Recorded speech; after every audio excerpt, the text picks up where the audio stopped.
What is up, guys? In this video, I want to introduce you to the market features for a fully functional Framer e-commerce backed by Shopify. And the integration we're going to use, as always, is Shopiframe, which is a solution for connecting Framer to Shopify. We have a fully synced and live template right here, which you can remix it for free in the Framer marketplace if you need it. And also, there's more free to use templates like Mora or the other ones you can see. And the goal of this video is to teach you how to change the market or show active market or show specific content for a particular market in your Framer e-commerce. And also, if you want to learn how to set up a Framer e-commerce from 0 to 100, it's exactly the previous video, or just hit that link in the top right corner. So without further ado, let's see what we have.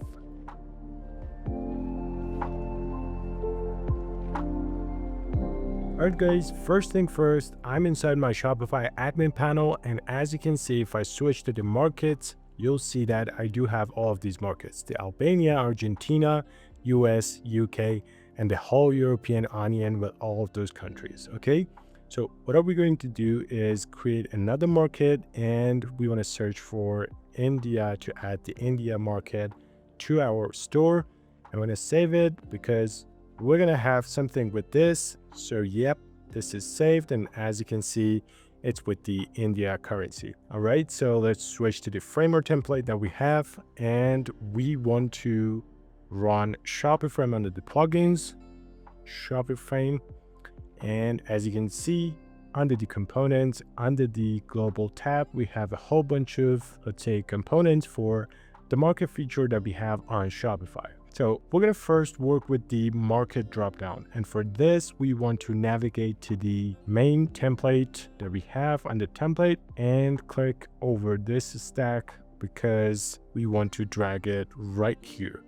It's in the wrong path. I'm going to just basically grab it and paste it right here.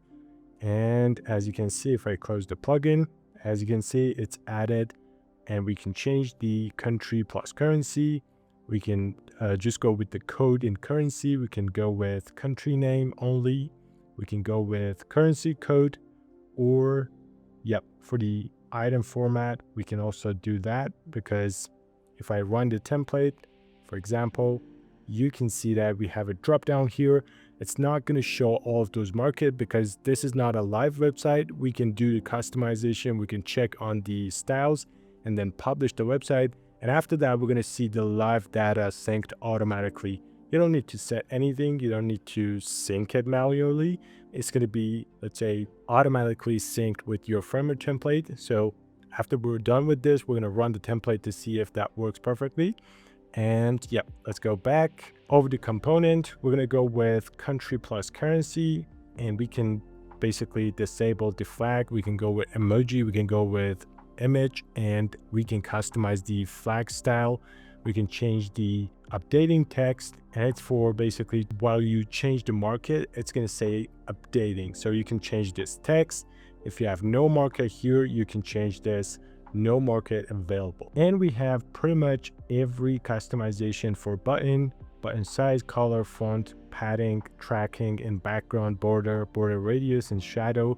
And menu layout, you can set it to be auto, starts from bottom, starts from top, and the alignment to be start, center, or end. Next one, the menu items, the item, and the item while it's on hover. So this is the default look.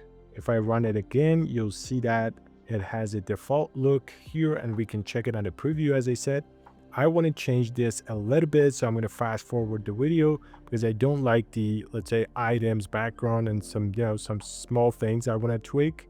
So yeah, let's fast forward the video.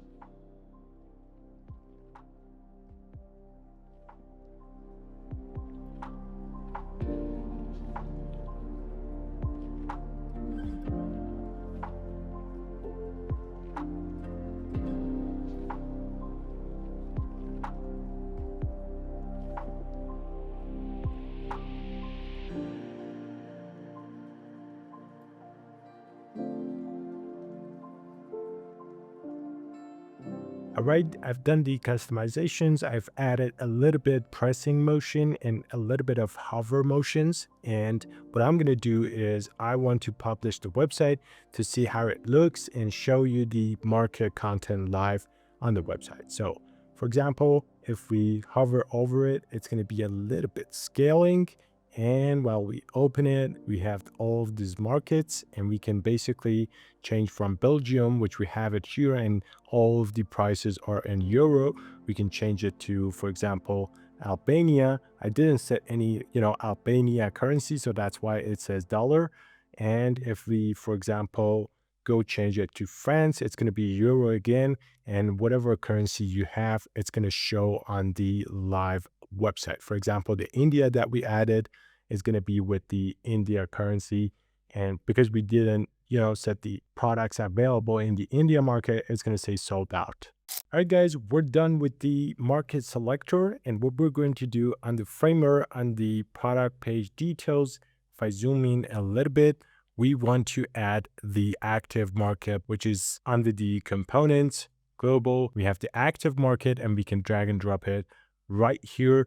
We have the country flag, we have the market content that we're going to discuss later, and we have the market button, which is dedicated to change the market in a second. For example, if you don't have the product in a specific country, or for example, user is in the United Arab Emirates and we don't have the product there. So this has multiple use cases. Like I've seen it a lot in the Shopify templates. So why not? And we have all of these countries, all of them, and it's pretty much like the other components, very customizable. Okay. So we added the active market and the country flag. So these are basically showing the active market that we selected. And this country flag is also doing the same job. It just shows the country flag, nothing else. Okay. So I'm going to get rid of this and the country flag. And I want to close this to customize the active market component. All right, I'm done with the customization. And as you can see, we have the format here. We can show it with coding currency, country name only, and currency code only. Right now, what we're going to do, I'm going to go to layers, wrap it up inside a stack. And I want to add a label here and say active market.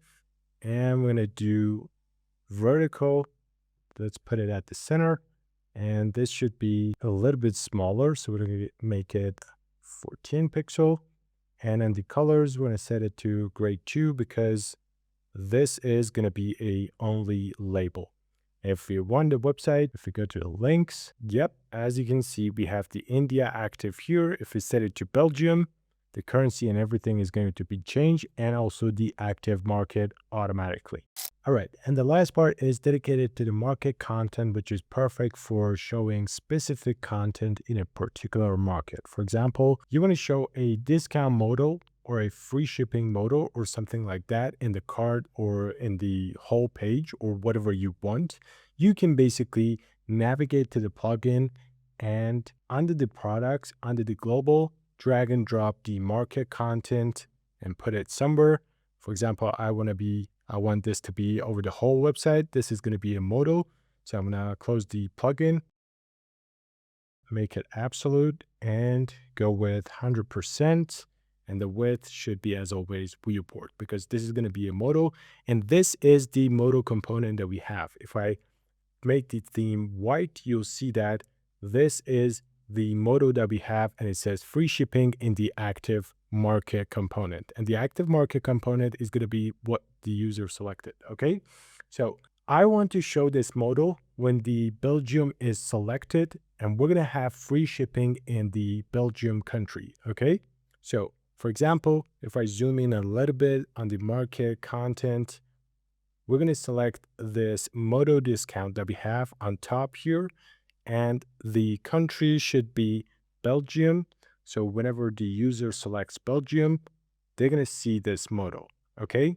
And we can show it while the market is active or inactive. So for example, you don't have any products in Belgium, you can set it to inactive and put a change market button there to just basically change the market for user to see the available products, something like that. It has so many use cases. Okay, so I'm going to just publish the website, and over the live website we have Albania right here in the selector. If we change it to Belgium, we're going to see that modal appearing right here, and it says free shipping in Belgium, or the active market component that we have, which means the market that the user selected. All right, guys, that's it. Hope you enjoyed this video. Make sure to subscribe to the channel. And if you like this video, drop a comment down below. And all of the links are in the description. We have a 25% discount until the end of August. Hope you're going to use it. And until the next one, peace.